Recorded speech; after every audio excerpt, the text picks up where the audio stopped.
విజయసాయిరెడ్డి ఆరోపణలను తీవ్రంగా ఖండించారు వైఎస్ఆర్సీపీ నేతలు. యువత పోరు నుంచి దృష్టి మళ్లించేందుకే సాయిరెడ్డితో ఇలా మాట్లాడించారని ఆరోపించారు. 3.5 ఏళ్ల పదవీ కాలం ఉండగానే రాజ్యసభ ఎంపీ పదవిని వదులుకోవటం కూటమికి మేలు చేయటం కాదా అని నిలదీశారు. వైఎస్ఆర్సీపీ చేపట్టిన యువత పోరును పక్కదారి పట్టించేందుకు టీడీపీ కూటమి ప్రభుత్వం డైవర్షన్ రాజకీయాలకు తెరతీసిందని మాజీ మంత్రి వైఎస్ఆర్సీపీ జిల్లా అధ్యక్షుడు కాకాని గోవర్ధన్ రెడ్డి విమర్శించారు. సమస్యలు పరిష్కరించలేక ప్రభుత్వ పెద్దలు డైవర్షన్ రాజకీయాలు నడిపిస్తున్నారని చెప్పారు. ఫీజు రియంబర్స్మెంట్, వసతి దీవెన కోసం పోరాటం చేస్తున్న రోజే విజయసాయిరెడ్డిని సిఐడి విచారణకు పిలవడం, ఆయనతో మాట్లాడించడం ఇందులో భాగమేనని స్పష్టం చేశారు. పక్క రాష్ట్ర వ్యాప్తంగా వైఎస్ఆర్ కాంగ్రెస్ పార్టీ ఆవిర్భావ దినోత్సవ వేడుకలు జరుపుకుంటుంది.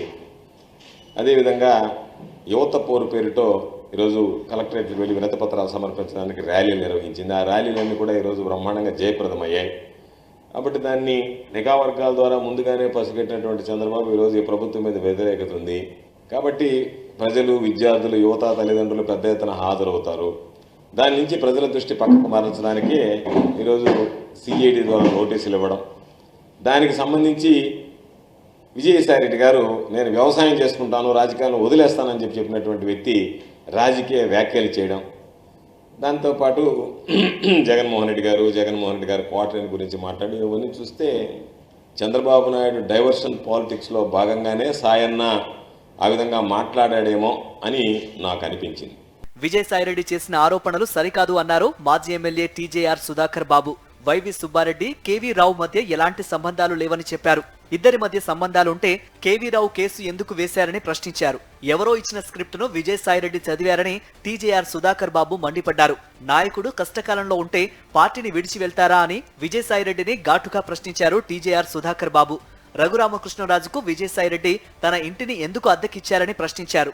కూటమి ప్రభుత్వంతో మీ రహస్యమైన స్నేహం కొనసాగిస్తూ ఈ రోజున మీరు ఇక్కడేదో క్వార్టర్లు ఉన్నాయని, ఆ క్వార్టర్లే వారిని ఇన్ఫ్లుయెన్స్ చేస్తున్నాయని మాట మాట్లాడారు. అసలు సాయిరెడ్డి గారు, నేను అడుగుతున్నాను, మీకన్నా మించిన క్వార్టర్ జగన్మోహన్ రెడ్డి గారి దగ్గర ఎవరున్నారు?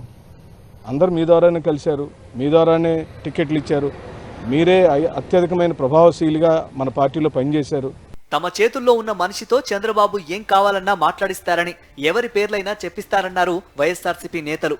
ఢిల్లీలో రాజీనామా చేసినప్పుడు వ్యవసాయం చేసుకుంటానని, ఇతర వ్యవహారాల్లో తలదూచనని వెంకటేశ్వర స్వామి మీద ఒట్టేసి చెప్పిన వ్యక్తి ఈ రోజు మాట్లాడిన మాటలు చూస్తూ ఉంటే ఒట్టు తీసి గట్టు మీద పెట్టారా అని ప్రశ్నించారు.